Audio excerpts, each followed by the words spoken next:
Hello students, myself Mohammad Alam Ansari. हम पढ़ रहे थे क्लास 10th की गणित, जिसमें हम आपको स्टार्टिंग किए थे, जो पढ़ा रहे थे चैप्टर स्टार्ट किया था मैंने अर्थमेटिक प्रोग्रेशन, समांतर श्रेणी एपी की हम बात कर रहे थे। मैंने बोर्ड पे लिखा भी है, ठीक है। समांतर श्रेणी की हम बात कर रहे थे। इस पिछले वीडियो लेक्चर में, जो मेरा फर्स्ट वीडियो लेक्चर था मैथमेटिक्स क्लास 10th का, उसमें हमने आपको सीक्वेंस और सीरीज के बारे में बताया था कि सीक्वेंस क्या होता है, कि जब हम नंबर्स को किसी एक डेफिनेट रूल्स के अकॉर्डिंग रखते हैं तो वो सीक्वेंस कहलाता है। जैसे 1 2 3 ये भी एक डेफिनेट रूल्स के अकॉर्डिंग रखा गया है, तो वो सीक्वेंस कह रहा है। सीरीज क्या होगा? जब इसी सीक्वेंस को किसी पॉजिटिव नेगेटिव साइन के थ्रू रिप्रेजेंट करेंगे तो ये क्या बना देगा? सीरीज बना देगा। आज हम पढ़ेंगे कि अर्थमेटिक प्रोग्रेशन क्या होता है, समांतर श्रेणी क्या होता है। मुझे उम्मीद है कि मैंने आपको जो क्वेश्चंस दिए हैं वो आप सॉल्व कर चुके होंगे। मैंने आपको व्हाट्सएप नंबर भी दिया था, आप उस पर सेंड कर दीजिए आपको जो क्वेश्चंस आपने सॉल्व किए हैं। और प्लीज़ मेरे चैनल पे अगर आप पहली बार आए हों तो मेरे चैनल को लाइक शेयर और सब्सक्राइब करने के साथ साथ बेल आइकन को हिट करें। और सबसे इंपॉर्टेंट चीज कि अगर आज के वीडियो लेक्चर को देख रहे हैं और प्रीवियस वीडियो लेक्चर आपने नहीं देखा तो उसको देख लें। समय बिना गंवाए आइए देखते हैं अर्थमेटिक प्रोग्रेशन की डेफिनेशन क्या होती है। लिखा है an arithmetic progression AP is a sequence और सीरीज। जो बात कर रहे थे, सीक्वेंस और सीरीज का सिर्फ डिफरेंस यही था कि सीरीज में हम साइन को रिप्रेजेंट कर रहे थे, positive negative of a numbers in which each term can be obtained by adding a certain quantities to its preceding term।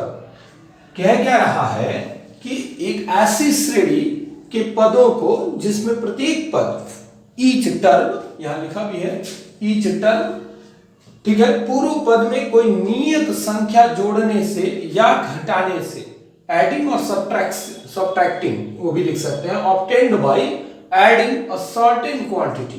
क्या कह रहा है? कोई निश्चित, सर्टेन का मतलब कोई निश्चित संख्या जोड़ने या घटाने से प्राप्त होती है, समांतर श्रेणी कहलाती है। ठीक है। तथा वह निश्चित संख्या, मैं लिख सकता हूं, तथा वह निश्चित संख्या क्या कहलाएगी बच्चों? तथा वह निश्चित संख्या क्या कहलाएगी? सर्वांतर कहलाएगी। मैंने आपको पहले भी बताया था, सर्वांतर का मतलब कॉमन डिफरेंस कहलाएगी। तो क्या आपको डेफिनेशन क्लियर हो गया अर्थमेटिक प्रोग्रेशन का? मैंने इंग्लिश और हिंदी दोनों लैंग्वेज में लिखी है। मैं अब से कोशिश करूंगा कि मैं जो कुछ भी लिखूं, जो कुछ भी बताऊं, दोनों लैंग्वेज को लेके चलूं, ताकि सीबीएसई बोर्ड के बच्चे और यूपी बोर्ड के बच्चे किसी को कोई प्रॉब्लम ना हो। प्लीज पॉज करके इसको नोट कर लें, तो फिर मैं कुछ एग्जांपल्स के थ्रू आपको ये चीज समझाने की कोशिश करूं। चल, नोट हो गया? बहुत अच्छा। अब देखिए बच्चों, आपको सीरीज तो पता है कि आप सीरीज किसे कहते हैं, सीक्वेंस भी आपको अच्छे से पता है कि सीक्वेंस किसे कहते हैं। और अगर आपने सीरीज और सीक्वेंस को अच्छे से समझ रखा है तो आपको समांतर श्रेणी समझने में बहुत ज्यादा प्रॉब्लम नहीं होगी, बल्कि मैं ऐसा कहूं कि आपको प्रॉब्लम ही नहीं होगी। जैसे कि मैं आपको एक एग्जांपल्स के थ्रू समझाने की कोशिश कर रहा हूं। 3 8 30 80 23 डॉट। देखिए, आप पहले इन नंबर्स को देखिए और बताइए कि ये क्या है। तो आप इन नंबर्स को जब देखेंगे तो आप कहेंगे कि sir this is a sequence, it is clear. अब इस सीक्वेंस के बारे में कुछ सोचने की कोशिश करिए, तो आप सोचेंगे कि this one is the first term. कल मैंने आपको सारी बातें बताई थी पिछले लेक्चर में। This is the first term, this one is the second term, this one is the third term, this one is the fifth term, sorry fourth term. ठीक है। तो आप क्या समझ रहे हो? ये प्रथम पद है, ये द्वितीय पद है, ये तृतीय पद है, ये चतुर्थ पद है। ठीक है, ये बात तो समझ में आ रही है। दूसरी बात क्या है कि 3 और 5 के बाद 8 के बाद 8 के बाद 3 के बाद 8 के बाद 13 के बाद 18 के बाद 23 ऐसा आ रहा है। तो 3 के बाद 8 आ रहा है, इसका क्या मतलब हुआ, क्या इसमें कुछ हुआ होगा, तो आप समझेंगे कि +5 ऐड किया होगा, तभी तो 3 में 5 ऐड करेंगे तो 8 आएगा, फिर 8 में 5 ऐड करेंगे तो 13 आएगा, फिर 13 में 5 ऐड करेंगे तो 18 आएगा, 18 में फिर 5 ऐड करेंगे तो 23 आएगा। ऐसे ये सीरीज कॉन्टिन्यूअस चलती रहेगी। तो आपको एक बात समझ में आ गई कि ये जो नंबर आप देख रहे हैं हर जगह पे सेम है, एक कांस्टेंट नंबर, एक फिक्स नंबर, एक डिफिनिट नंबर क्या किया जा रहा है, इनमें ऐड किया जा रहा है पहले वाले नंबर में, जिससे अगला नंबर मिल जा रहा है, फिर उस अगले वाले में अगर ऐड करेंगे वो डिफिनिट नंबर तो उससे अगला वाला मिल जाएगा। तो ये मेरे लिए क्या कहलाएगा, कॉमन डिफरेंस कहलाएगा। तो यहाँ पे कॉमन डिफरेंस क्या हो गया, 5 हो गया। और ये जो सीरीज मुझे मिली, यह सीरीज मेरे लिए क्या कहलाएगी, यह सीरीज मेरे लिए कहलाएगी अर्थमेटिक सीरीज या अर्थमेटिक प्रोग्रेशन, ये समांतर श्रेणी कहलाएगा। ठीक है, ये जो मैंने आपको बोर्ड पे बना के दिखाया है ये क्या कहलाएगा मेरे लिए, समांतर श्रेणी कहलाएगा। तो इस प्रकार मैं इस एग्जांपल से ये समझ पाया कि ये जो नंबर मेरे लिए दिया गया था ये एक समांतर श्रेणी को बता रहा था। इतनी बातें आपको समझ में आई, तो क्या आप समांतर श्रेणी पहचान लेंगे? एक और क्वेश्चन कराता हूं, जिससे आपको भी श्रेणी दी हो तो क्या आप पहचान पाएंगे कि वो समांतर श्रेणी है कि नहीं। अभी कुछ और रूल्स भी बताएंगे, कुछ फॉर्मूले बताएंगे जिससे आप पहचानेंगे कि वो समांतर श्रेणी है कि नहीं। जैसे 1 3 5 7 9, फटाफट बताइए कि समांतर श्रेणी है कि नहीं है। 1 में 2 ऐड किया तो 3, 3 में 2 ऐड किया तो 5, 5 में 2 ऐड किया तो 7, 7 में 2 ऐड किया तो 9, ये समांतर श्रेणी है। It is also in the form of AP. अगला देखते हैं x, ठीक है, x + 3, x + 6, x + 9, x + 11 and so on, sorry x + 2। अब ध्यान दीजिए, क्या ये भी एक समांतर श्रेणी है? तो चेक करें हम, अगर कि ये समांतर श्रेणी होगी तो पता चलेगी हमें। x से x + 3 कब आएगा, जब उसमें 3 ऐड करेंगे। x + 3 से x + 6 कब आएगा, जब उसमें फिर 3 ऐड करेंगे।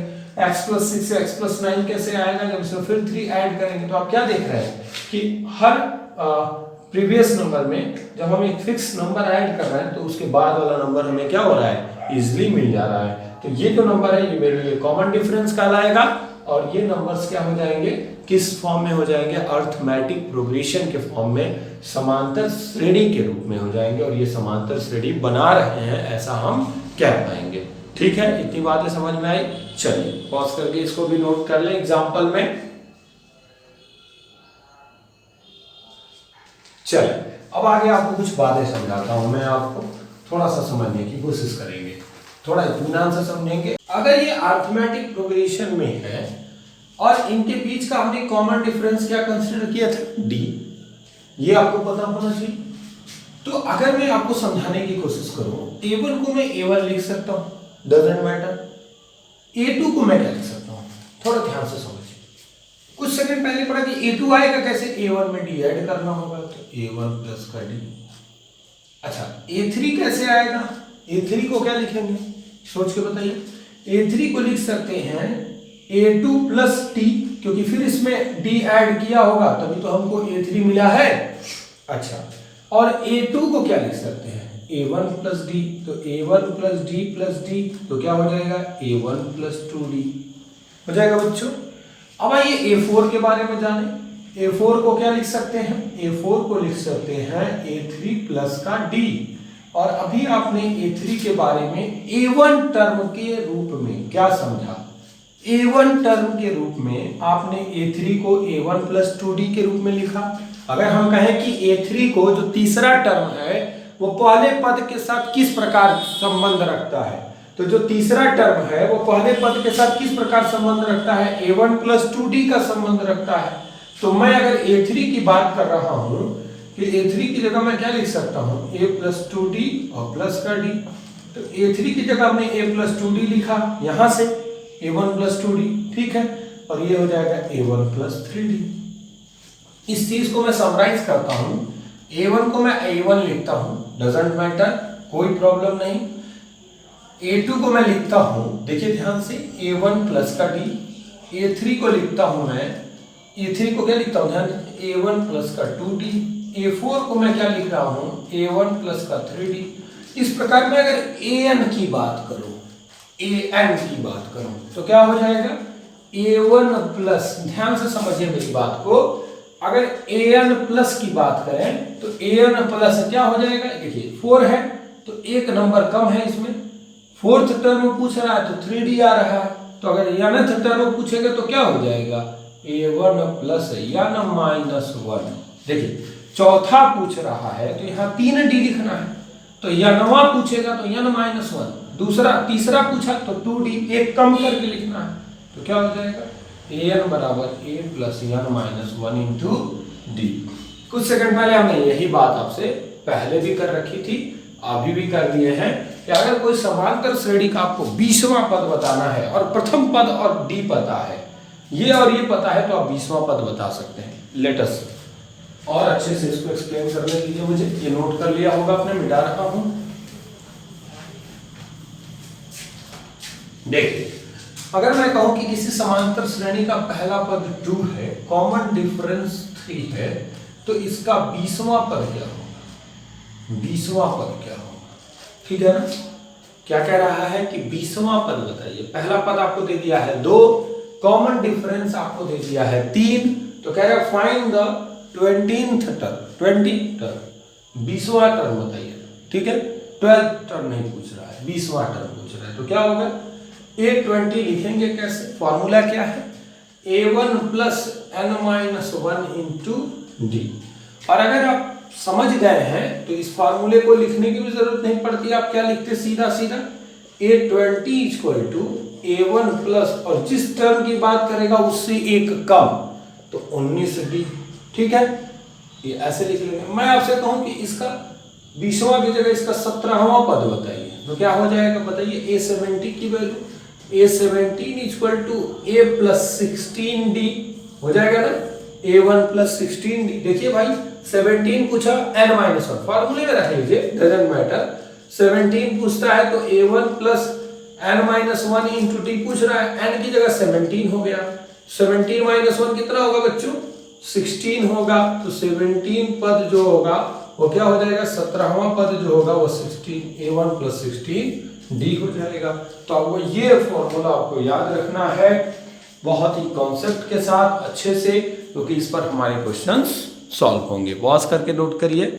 अगली बात करते हैं आपसे, अगर कहते हैं कि यदि किसी समांतर श्रेणी में, मैं भी इंग्लिश लिखता हूं, यदि किसी समांतर श्रेणी में n टर्म है, n टर्म, ठीक है, ठीक है, क्या है,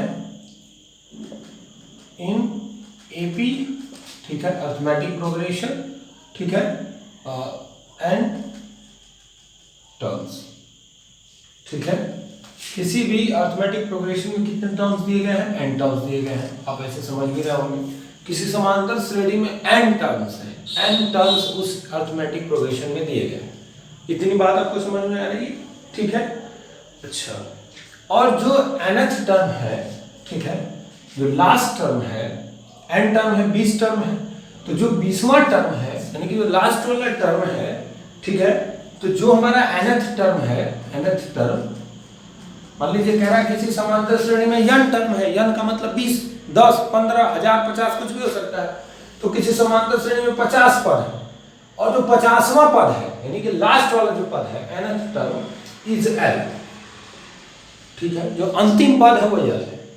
nth टर्म कहिए, यहाँ पे क्या कह सकते हैं, अंतिम पद, अंतिम पद क्या आपका है, L है। तो आपसे अगर अंतिम पद आपसे पूछा है तो आप फॉर्मूला क्या लगाएंगे, ठीक है, तो L बराबर A plus n minus 1 into D. जैसे आप 5वां, 10वां, 20वां निकाल रहे थे ना, उसी तरह से अंतिम पद का भी फार्मूला लगाएंगे तो आपको L बराबर A plus n minus 1 into D he use करना पड़ेगा, जहां L क्या है, अंतिम पद है, A क्या है, प्रथम पद है, फर्स्ट टर्म है, ठीक है, फर्स्ट टर्म है। मैं इंग्लिश लिखूंगा बच्चों, first term, this is the last term, इसीलिए हम इसको L से दिखा रहे हैं, ठीक है। This one is the nth term, number of terms, ठीक है। n क्या है? Number of terms. n क्या है? नंबर ऑफ टर्म्स, ठीक है। n टर्म कहिए या आप ऐसे कहिए n equal to number of terms, पदों की संख्या, ठीक है बच्चों। n क्या है? पदों की संख्या। d क्या है? Common difference. सब लोग जान गए होंगे अब तक, कितना ज्यादा बोल दिया गया है इसके बारे में, कॉमन डिफरेंस, ठीक है। तो किसी समांतर श्रेणी का अगर अंतिम पद आपको बताना है, लास्ट टर्म बताना है, और कह देगा उसमें 20 टर्म है, 25 टर्म है, 10 टर्म है, 5 टर्म है, तो वो डिफाइन रहेगा आपको, तो आपको ये फार्मूला यूटिलाइज करना है, तुरंत आपका आंसर बहुत इजीली वे में आ जाएगा। पॉज करके इसको भी बना लीजिए। चलिए अब यहाँ कुछ बातें समझिए। यहां पर समझिए, if d is greater than 0, ध्यान से मेरी बात सुनिए, if d is less than 0, ठीक है। यहाँ पे दो कंडीशंस हो गई, और एक कंडीशन और हो सकती है d इक्वल टू 1। 3 कंडीशंस की मैं बात आपसे कर रहा हूं। I am talking about 3 condition. जो कॉमन डिफरेंस अब 0 से बड़ा हो, कॉमन डिफरेंस 0 से बड़ा होने का मतलब धनात्मक संख्या हो, जैसे 2, 3, 4, 5, कुछ भी, 1/2, 1/4, कुछ भी हो, यानी कोई भी संख्या होगी वो धनात्मक होगी। अगर वो धनात्मक होगा, ठीक है, देन जो हमारा अर्थमेटिक प्रोग्रेशन होगा वो इंक्रीज करेगा, बढ़ेगा, इंक्रीजिंग, ठीक है। इंक्रीजिंग समझ रहे हैं? यूपी बोर्ड के बच्चे तो आराम से समझ रहे होंगे, हिंदी शब्द इसका बढ़ेगा। तो अगर d 0 से बड़ा है तो हमारा जो समांतर श्रेणी होगी वो बढ़ती हुई मिलेगी आपको। अगर d 0 से छोटा है, जिधर मुंह खोलते वो बड़ा होता है ना बच्चों, तो d की तरफ मुंह खोले तो ये बड़ा है, ये छोटा, इधर ये छोटा हो गया, जिधर मुंह खोलते हैं वो बड़ा, सॉरी ये बड़ा हो गया और ये छोटा। अगर ऐसा है तो हमारा जो AP होगा, यानी d निगेटिव होगा, और निगेटिव होगा तो जो हमारा AP होगा वो क्या हो जाएगा? डिक्रीजिंग हो जाएगा, घटता हुआ मिलेगा।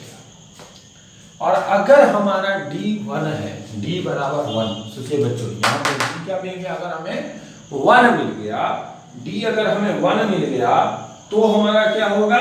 जो AP के सभी पद होंगे, then all the terms of AP is same, ठीक है। जो AP के सभी टर्म होंगे, ठीक है, आर से, ठीक है, all the terms of AP are same, तो सभी उसके जो टर्म्स होंगे वो सेम है, ठीक है। तभी d बराबर क्या मिल रहा है हमको? 1 मिल रहा है। ये बात आपको समझ में आ गई? चलिए अब इन बातों को राइट डाउन करिए। अब प्रैक्टिस करते हैं कुछ क्वेश्चंस की, प्लीज पॉज करके नोट करिए। चलिए बच्चों, चलिए एक बार मेमोराइज करिए जो मैंने अभी तक आपको बताया। मैंने कहा कि अगर a, कोई समांतर श्रेणी a जो है, ये क्या है? ये फर्स्ट टर्म है, प्रथम पद है। d क्या है बच्चों? मैंने बताया आपको कि d जो है वो कॉमन डिफरेंस है। d क्या है? कॉमन डिफरेंस है। आपको n क्या बताया मैंने बच्चों? लास्ट टर्म है। n क्या बताया बच्चों? नंबर ऑफ टर्म्स है, पदों की संख्या है, ठीक है। इतनी बातें हमने सीखी। तो अगर हमें nth टर्म फाइंड करना है, तो a plus n minus 1 into D, यही फार्मूला यूज करेंगे, ठीक है। अगर हमें लास्ट टर्म फाइंड करना है तो क्या हो जाएगा? l इक्वल टू क्या लिखेंगे? a plus n minus 1 into d, there is no difference between them, ठीक है। nth टर्म में बस ये होगा कि आपसे 5वां 6वां पूछेगा, लास्ट टर्म में आपसे 20 पदों की कुल संख्या बता देगा और लास्ट वाला पद आपसे पूछ लेगा। तो लास्ट टर्म al बराबर a plus n minus 1 into D से फाइंड आउट कर लेंगे। अब हम इस पर कुछ क्वेश्चंस करें जिससे हमारा ये कॉन्सेप्ट और अच्छे से क्लियर हो जाए। चलिए अब मैं एक क्वेश्चन लिखता हूँ बोर्ड पर, जिसको ध्यान से समझेंगे और उस क्वेश्चन का सॉल्यूशन देने की कोशिश करेंगे। क्वेश्चन ये है 9, 5, 1, 9, 5, 1 माइनस 3, ये AP में, ठीक है। 9, 5, 1 और माइनस 3 AP में है। प्लीज बहुत अच्छे से देखिए, 9, 5, 1 और माइनस 3 आर इन AP। ये सभी के सभी किस में है? समांतर श्रेणी में है। तो देन फाइंड 20th टर्म, ठीक है। और कहता है कि 9, 5, 1 और -3 डॉट डॉट डॉट करके 20 पदों की श्रेणी है। ये क्वेश्चन बोलता है कि जो हमारी एपी है उसमें टोटल कितने पद हैं, कि जिसमें जो टोटल टर्म है वो कितने हैं, 20 है। और आपसे 20वां टर्म ही पूछ रहा है, यानी आपसे लास्ट टर्म पूछ रहा है। फिर से बोलूं, ध्यान से सुनिए, 9, 5, 1 -3 डॉट डॉट डॉट, ये पूरे 20 पदों की एक समांतर श्रेणी है। कितने पद हुए, 1, 2, 3, 4, ऐसे गिनते रहेंगे तो 20 पद हैं। बात समझ में आ रही है। अब कहता है कि ये सभी समांतर श्रेणी में है, तो आपसे पूछ रहा है कि 20वां पद क्या होगा इसका। क्या पूछ रहा है आपसे, 20वां पद क्या होगा। बहुत आसान है बाबू, पहले इसका पहला टर्म लिखिए, सॉल्यूशन लिखिए ध्यान से। पहला पद जो होगा वो 9 होगा, a = 9। d क्या होगा, अच्छा डी बच्चों हम कैसे निकालते हैं, थोड़ा समझा दें हम आपको। मान लीजिए अगर हमें A1, A2, ध्यान से यहाँ देखें, A3, A4 dot dot dot ऐसे एक समांतर श्रेणी दिया है। इसका अगर हमें डी निकालना है तो कैसे निकालेंगे, हमेशा दूसरे में से पहले पद को घटाएंगे, तो वो होगा A2 - A1। फिर अगर हमें यहां से भी चेक करना हो तो क्या करेंगे, A3 - A2। पहले 2 बार तो जरूर करेंगे ताकि हमें ये श्योर हो जाए कि हमारी श्रेणी समांतर श्रेणी में है। 2 बार जरूर करेंगे। कुछ किताबों ने इसको T2 - T1 और इसको T3 - T2 भी लिखा है। अगर ये टर्म T1 कर दें, ये T2 कर दें, इसको टर्म T1 मान लें, इसको T2 मान लें, इसको T3 मान लें, तो ऐसा होना है। ठीक है, आप प्लीज बोर्ड पर ध्यान से देखें कि जो हमने डी निकाला है वो क्या निकाला है बच्चों, जो हमने डी निकाला है वो सेकेंड टर्म में से फर्स्ट टर्म को घटा कर निकाला है। तो मैं क्या कहूंगा कि अगर हमारा T3 - T2 बराबर है T2 - T1 के, तो वही हमारा श्रेणी क्या होगा, समांतर श्रेणी में होगा। और ये किसकी वैल्यू को गिवन करेगा, डी की वैल्यू को। तो डी कैसे निकालना है, समझ में आया। डी कैसे निकालेंगे, ये देखिए सेकेंड टर्म है, ये फर्स्ट टर्म है, तो ये हमारा A1 हो जाएगा, बताइए। ये हमारा A2 हो जाएगा, बताइए। ये हमारा A3 हो जाएगा, बोलिए ना भाई। ये हमारा A4 हो जाएगा। तो क्या करेंगे, D क्या होगा, A2 - A1, बोलिए बच्चों। ठीक है, अब A2 का मतलब 5 - 9 क्या होगा, -4।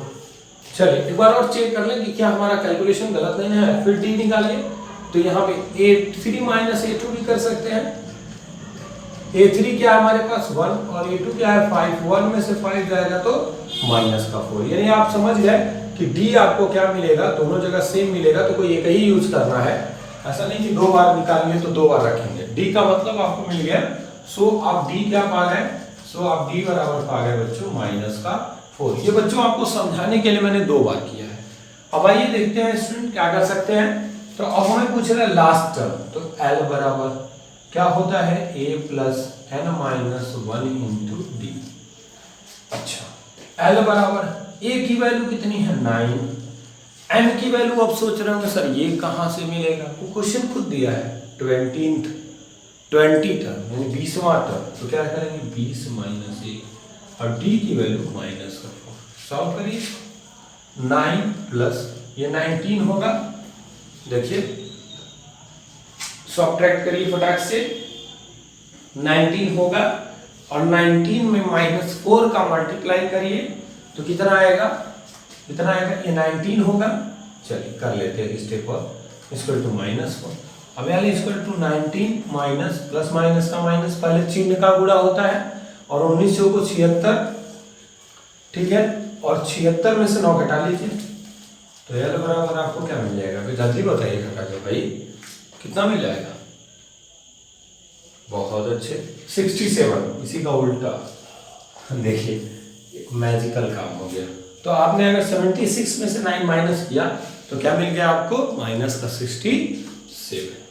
तो इस तरह से मैंने एक बेसिक क्वेश्चन आपसे कराया और उस पर हम क्या निकाले हैं, अंतिम पद निकाल पाए हैं। ठीक है, बना लीजिए इसको पॉज करके। चलिए बच्चों एक क्वेश्चन मैं और कराता हूं डिफरेंट टाइप का। A = -5 दिया है, D = -3 दिया है। आपसे कह रहा है कि समांतर श्रेणी बनाइए। ठीक है बच्चों, A आपको दे दिया, फर्स्ट टर्म दे दिया और D दे दिया, आपसे कह रहा है कि समांतर श्रेणी बनाइए। अच्छा बच्चों एक बात बताइए, अगर आपको फर्स्ट टर्म और कॉमन डिफरेंस पता है तो क्या आप समांतर श्रेणी नहीं लिख सकते हैं? सोचिए, बिल्कुल लिख सकते हैं। तो अगर मैं समांतर श्रेणी लिखने की कोशिश करूं तो मैं इसका समांतर श्रेणी जो लिखूंगा, AP जो लिखूंगा वो क्या होगा बताइए, A कॉमा, अब जो अगला पद आएगा उसमें कोई निश्चित संख्या जोड़ेंगे। समांतर श्रेणी के डेफिनेशन में भी यही था कि जो अगला पद आएगा वो कुछ पिछले वाले पद में कुछ एक निश्चित संख्या जोड़ने पर आ रहा होगा। तो A और अगला पद होगा A प्लस का D, क्योंकि वही निश्चित संख्या कॉमन डिफरेंस कहलाएगी। अब इसके बाद वाला क्या आएगा बताइए, A प्लस का 2D। फिर आप इसी में D जोड़ेंगे ना, इसी में तो आपको D ऐड करना है, तो क्या हो जाएगा, A प्लस का 2D हो जाएगा।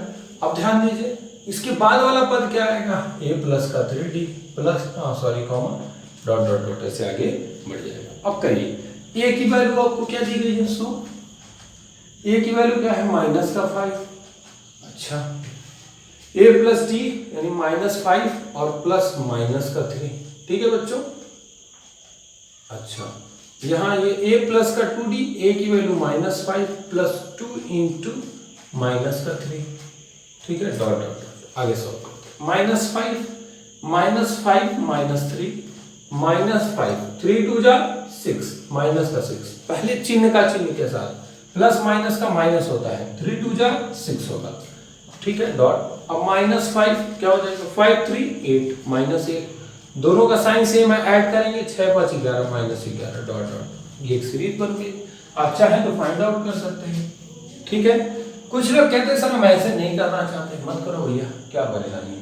आपको फर्स्ट टर्म दिया है, फर्स्ट टर्म क्या है, -5, तो आप सेकेंड टर्म निकालिए। सेकेंड टर्म क्या होता है, A प्लस का D, लिखिए ऐसे ही, -5 -3 -8। फिर आप लिखिए थर्ड टर्म क्या होगा, अच्छा थर्ड टर्म कैसे निकालें, फार्मूला बताते ना, an equal to A plus n minus 1 into d. कोई ऐसे बेचारा एकदम आक्रोशित हो गया, नहीं आज हम युद्ध करके रहेंगे क्वेश्चंस के साथ, वो ऐसा करने लगा। तो an इक्वल टू, an मतलब A3 थर्ड टर्म, A की जगह क्या रखेगा, -5 प्लस n की जगह थर्ड -1 इंटू डी की जगह -3। अब क्या होगा, -5 प्लस, चलो भैया ये 2 हो गया इंटू -3। अब क्या होगा भाई, -5 प्लस -6, तो कितना हो जाएगा, -11। तो there are so many methods to solving a problem. Mathematics में यही तो क्वालिटी है, किसी भी एक सवाल को कितने भी तरीके से लगाया जा सकता है, वो आपकी क्या क्रिएटिविटी है, आपकी थिंकिंग एबिलिटी कितनी अच्छी है उस पर डिपेंड करता है। तो मैंने इस तरह से बनाया, इस तरह से बनाया, जैसे चाहे वैसे बनाए, बस आपको समझाना यही था कि आपको दे देगा, फर्स्ट नंबर दे देगा, D दे देगा, आपसे कहेगा कि समांतर श्रेणी के 3 पदों को लिखिए, तो देखिए मैंने 3 पद लिख दिया। आपसे कहेगा समांतर श्रेणी बनाइए, तो 3 से 5 पद कम से कम बना लीजिए, 5 4 कुछ भी बना के फिर एक देखिए एक समांतर श्रेणी बन जाएगी। तो ऐसे आपको नंबर दे देगा, प्रथम पद और कॉमन डिफरेंस, और आपसे कह देगा समांतर श्रेणी बनाइए, तो बना लेंगे। पॉज करके इसको भी नोट करिए। चलिए बच्चों, आइए देखिए नेक्स्ट क्वेश्चंस की तरफ बढ़ते हैं। 2 बड़े कमाल के क्वेश्चंस इस बोर्ड पे लिखे गए हैं, आप इनको पढ़ पा रहे होंगे और तो सॉल्व करना भी शुरू कर दीजिए जब तक मैं आपसे बात कर रहा हूं इन क्वेश्चंस के बारे में, फटाफट करते रहिए। क्या है इस क्वेश्चन में कि find the AP whose second term is 12 and seventh term exceed the fourth term by 15। कह रहा है इस क्वेश्चन में कि एक समांतर श्रेणी निकालिए, लिखिए, बनाइए, एक समांतर श्रेणी बनाइए जिसका दूसरा पद 12 है, ठीक है भाई, और 7वां पद जो है वो चौथे पद से 15 ज्यादा है। हिंदी में सुन लीजिए ना ध्यान से कि एक समांतर श्रेणी बनाइए जिसका दूसरा पद 12 है और 7वां पद जो है चौथे पद से 15 ज्यादा है। चलिए इसका सॉल्यूशन अभी देखते हैं। नेक्स्ट क्वेश्चन ये है कि फाइंड द AP, कोई आप एक ऐसी समांतर श्रेणी बनाइए जिसका 6वां जो टर्म है, 6th टर्म जो है वो 5 है और 10th टर्म जो 10वां टर्म है वो आपका क्या है, 9 है। तो चलिए आइए पहले उस क्वेश्चन को करते हैं फिर इसको करेंगे, वो थोड़ा इजी लगेगा आपको। कोई बात नहीं भाई, सब इजी है, थोड़ा सा समझने की जरूरत है। AP का 6वां टर्म 5 है। अच्छा, 6वां टर्म लिखने का ढंग क्या होगा, इज 9 यह लिख देते हैं। 6वां टर्म लिखने का ढंग क्या होगा, कोई बताएगा मुझे फटाक से। चलिए 6th टर्म, तो मुझे लिखना है 6th टर्म, तो वो कैसे लिखूंगा मैं, अभी मैंने बताया था भाई ए एन इक्वल टू, तो A6 इक्वल टू क्या हो जाएगा, A plus n minus 1 into d. ठीक है, तो n की जगह क्या लिखेंगे, 6 लिखेंगे, तो A6 इक्वल टू क्या हो जाएगा, A प्लस 5D हो जाएगा। और A6 की वैल्यू दी गई है, 6 टर्म क्या है, 5 है, तो A6 की जगह 5 रख दीजिए, A plus 5D, equation number first. ठीक है बच्चों, अब कह रहा है कि 10th टर्म इज 9, तो लिखेंगे 10th टर्म, 10वां टर्म क्या दिया है, 9, कोई बात नहीं भाई। 10th टर्म कैसे लिखेंगे, A10 इक्वल टू कैसे लिखेंगे, A plus n minus 1 into d, a n equal to, तो n की जगह हमने 10 रखा है, तो यहाँ भी 10 रखेंगे। A10 की वैल्यू क्या है, 9, 10वां टर्म 9 है ना, A प्लस यहाँ 9D हो जाएगा, इक्वेशन नंबर सेकेंड। इन दोनों को सॉल्व कर लीजिए। इक्वेशन सॉल्व करने के बहुत सारे मेथड आपने पढ़े हैं, ले आइए इधर, देखते हैं इस क्वेश्चन को किया जाएगा। पहले इस क्वेश्चन का सॉल्यूशन इधर आ गया, ठीक है। अब आइए देखिए, 5 equal to A plus 5D, next 9 equal to A plus 9D। ठीक है बच्चों, दोनों को सब्ट्रैक्ट करिए, दोनों इक्वेशन को, इक्वेशन 1 और इक्वेशन 2 को सब्ट्रैक्ट करिए, माइनस माइनस माइनस, ये हो गया खत्म। यहाँ -4 का D आएगा और यहाँ माइनस का 4 आएगा, माइनस माइनस खत्म, 4 4 खत्म, D equal to 1। Common difference क्या आ गया बच्चों, 1 आ गया। D की वैल्यू 1 आ गई और A की वैल्यू क्या हो जाएगी, सो फ्रॉम इक्वेशन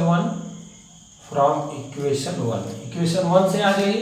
1 में क्या रखना है आपको, D की वैल्यू 1 रखिए, तो 5 1 जा 5, तो क्या हो जाएगा 5 इक्वल टू A प्लस 5 1 जा 5, तो 5 इक्वल टू A प्लस 5, इस 5 को इधर लाएंगे तो माइनस हो जाएगा, तो A equal to 5 minus 5 that is 0। तो इस बेसिस पर आपको A क्या मिल गया, A क्या मिल गया, यहाँ दिख नहीं रहा होगा आपको, यहाँ मैं लिख देता हूँ, यहाँ से A इक्वल टू क्या मिल गया, 5 माइनस का 5, A इक्वल टू क्या मिल गया, 0। लो A 0 है, D 1 है, तो सीरीज बना लेंगे।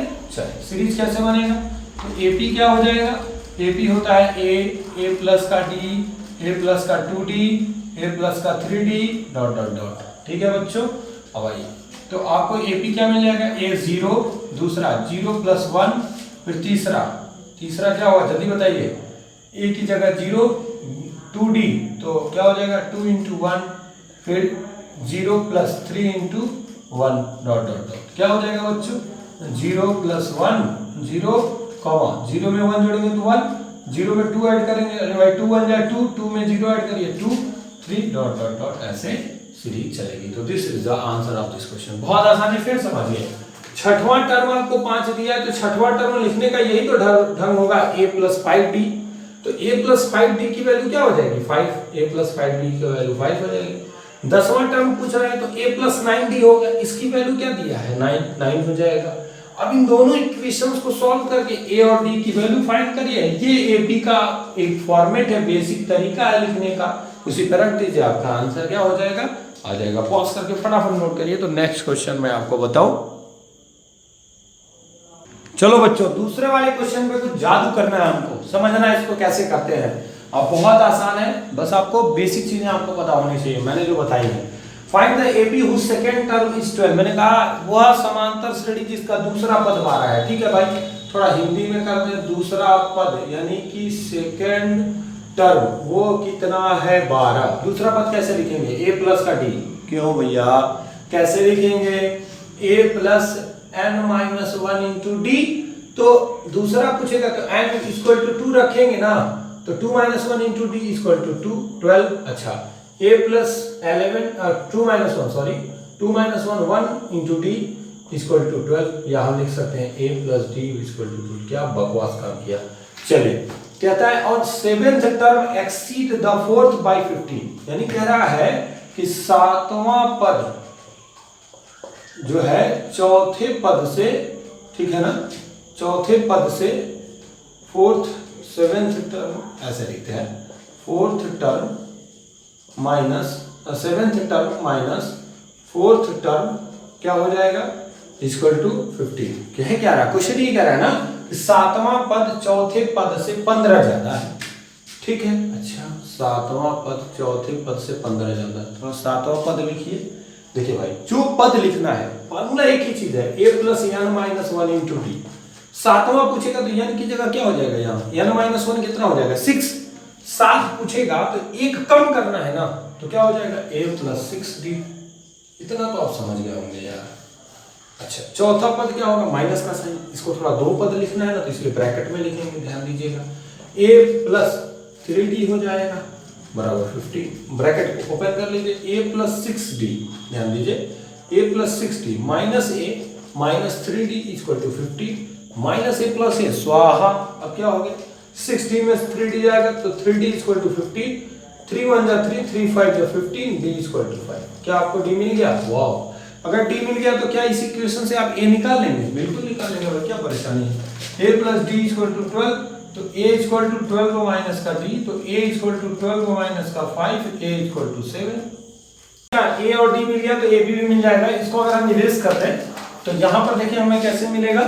अभी मैंने आपको एक बहुत अच्छी टेक्निक बताई थी कि जो इसका AP होगा वो क्या होगा, arithmetic series a plus d, यहाँ लिखता हूँ a, फिर हमारा a प्लस d, फिर हमारा a प्लस 2d, फिर हमारा a प्लस 3d, फिर डॉट डॉट डॉट। चलिए a की वैल्यू क्या है भाई 7, a प्लस d, तो 7 प्लस d की वैल्यू 5 है, a की value 7 plus 2 into 5, comma a की value 7 plus 3 into 5, dot dot dot.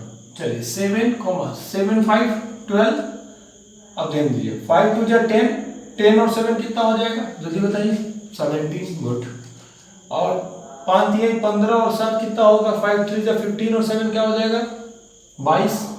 ठीक है, तो आप देख रहे हैं कि जो आपसे क्वेश्चन में भी कह रहा था सेकंड टर्म 12 है, देखिए हमारा क्वेश्चन सही है भाई।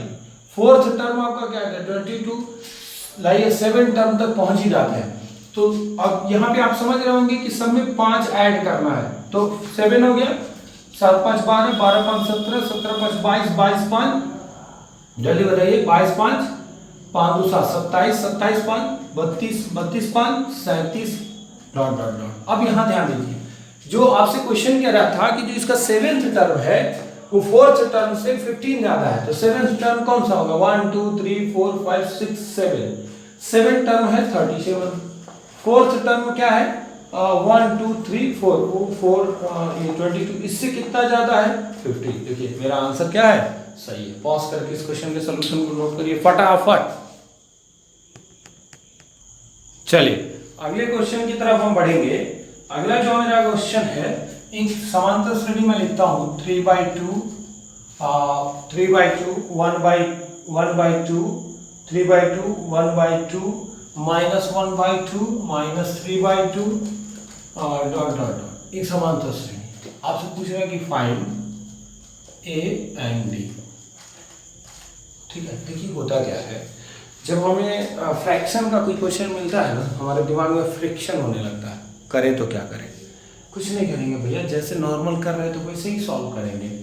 देखिए ये एक आपको एपी में कोई सीरीज दिया हुआ, क्वेश्चन ऑलरेडी कह चुका है कि ये एपी में है, आपको चेक करने की जरूरत नहीं है, आप चेक भी कर सकते हैं, डजंट मैटर। आपसे पूछा है ए और डी बताओ, कौन नहीं बता देगा इसका ए सोल्यूशन में। अगर आपसे पूछा जाए ए क्या होगा, बेचारा आराम से करेगा 3/2 आंसर। डी जब पूछेगा तो आपको समझना होगा T2 minus T1, T2 minus T1, या कुछ लोग कहेंगे कि D क्या होगा सर, A2 माइनस A1 होगा, कुछ भी करो भैया। तो D इक्वल टू क्या हो जाएगा 1/2 माइनस का 3/2, सॉल्व करो भैया, 2 हो जाएगा, 1 माइनस का 3, तो D इक्वल टू क्या होगा -2/2, यानी माइनस का 1। अभी भी आपको संतुष्टि नहीं मिल रही है तो आप एक बार और कर लीजिए, D क्या होगा T3 माइनस T2, ये भी तो D बताएगा, इसमें से इसको घटा के कर लीजिए, माइनस का 1/2। ध्यान दीजिए ये T1 है, ये T2 है और ये हमारा T3 है। ठीक है, या A1 है, A2 है, A3 है, तो जो हमारा D आएगा वो क्या आएगा T3 माइनस 3/2। चलिए भाई एलसीएम 2 1 जा, ध्यान दीजिए 2 1 जा क्या हो जाएगा भाई, 2 1 जा 2 हो जाएगा, और 2 1 जा 2 होने की वजह से क्या करेंगे 2 1 जा 2 कैंसिल, तो -1, और यहाँ पे क्या है, सॉरी T3 1/2 है ना, 1/2, और T2 हमारा 1/2 है, सॉरी। अब यहाँ पे क्या हो जाएगा -1, तो -2/2, ये भी कितना आ जाएगा माइनस का। पॉज करके इस क्वेश्चन को भी बना लीजिए। चलिए बच्चों, मैंने 2 क्वेश्चंस पहले लिखे हैं, इनको पहले नोट करिए। मैं इनकी हिंदी आपको पहले अच्छे से समझा दूं, सो दैट दिखाइए कि द सीक्वेंस डिफाइंड बाई, जो सीक्वेंस है, जो अनुक्रम है, वो इसके द्वारा दिखाया गया है कि पहला अनुक्रम जो है an बराबर 5n - 7, ये एक अनुक्रम का है। ठीक है, इसी पर एक अनुक्रम बना लीजिए और बनाने के बाद बताइए कि वह आप रिप्रेजेंट करिए, दिखाइए, सिद्ध करिए कि वह एपी में है। जैसे आप करना क्या है, n की वैल्यू 1 रखेंगे, आपको a1 मिलेगा, a2 निकालिए, a3 निकालिए, a4 निकालिए और फिर उनका सीक्वेंस अरेंज करिए और देखिए कि क्या वो एपी में है। यही आपको तो करना है, शो करना है, दिखाना है कि अगर हम इसका इस्तेमाल करके कोई श्रेणी बनाए तो क्या वह एपी में होगा, और अगर होगा तो उसका कॉमन डिफरेंस क्या है, उसका सर्वांतर क्या है। उसी प्रकार दूसरे वाले में भी आपको दिखाना है कि अगर हम an बराबर 3n² - 5 का रूल अगर हम अप्लाई करें तो जो हमें सीरीज मिलेगी वो एपी में नहीं होगी। नॉट लिखा है यहाँ पे, नॉट हो सकता है आपका, आज चेक करिएगा, बताइएगा मुझे, व्हाट्सएप जरूर करिएगा। an = 2n² + 1 कह रहा है, तो an = 2n² + 1 भी जो सीरीज बनाएगा वो एपी में नहीं होगा, ऐसा हमको प्रूव करना है। ठीक है, आपको बच्चों बता रहा हूं मैं क्या करना है। आपको n की वैल्यू पहले 1 पुट करनी है, 2 पुट करनी है, 3 पुट करनी है, 4 पुट करनी है, 5 तक पुट करनी है। आपको 5 डिजिट्स, 5 नंबर्स मिलेंगे, उनको अरेंज करना है और देखना है कि वो एपी में आ रहा है कि नहीं आ रहा है। अगला करें सीक्वेंस डिफाइंड बाय। यदि सीक्वेंस को हम इन रूल्स के थ्रू डिफाइन करें तो इन सब के लिए एपी सीरीज बनाइए, इन सब के लिए आप समांतर श्रेणी बनाइए। दोनों क्वेश्चन पॉज करके नोट करिए फटाक से। देखिए बच्चों, मैंने 3 क्वेश्चंस और ड्रॉ किए हैं आपके इस बोर्ड पे, आप स्क्रीन पर देख रहे होंगे। कह रहा है यदि a = 4 d = -3, क्वेश्चन सुन लीजिए हिंदी में ही। a = 4 d = -3, तो find the 4 terms of AP. 4 term बताना है, a1 a2 a3 a4 आपको फाइंड आउट करना है। ठीक है, इसी प्रकार a -1.25, d जो है -0.25 है, d क्या है -0.25। तो आपको बताना है कि 5 टर्म्स इसके शुरुआत से लेकर के 5 टर्म्स आप इसको फाइंड करें। कहता है अगला क्वेश्चन कि k + 2 4k + 6 और 3k - 2 एपी में है, तो what is the value of k, क्या होगा। ठीक है, अब अगले क्वेश्चन में देखें तो यहाँ k + 2 4k + 6 और 3k - 2, तो आर इन एपी, ये सभी एपी में है, तो find the value of k। बहुत आसान है, आपको करना कुछ नहीं है। अगर ये एपी में है और ये सीक्वेंस से है तो t2 - t1 करिए और t3 - t2 करिए, आपको जरूर मिल जाएगा। ट्राई करिएगा। 12 10 8 6 ...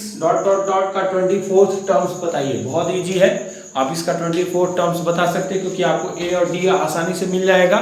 a और d अगर मिल जाएगा तो आप इसका 24th टर्म्स बता सकते हैं। AP कंसिस्ट ऑफ 57 टर्म्स, कोई अर्थमेटिक प्रोग्रेशन है जिसमें 57 टर्म्स है।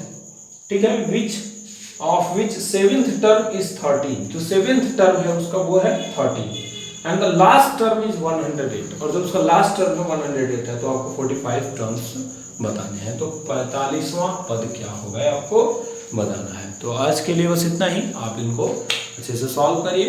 ठीक है, thank you. Please like share and subscribe my channel. Also thank you.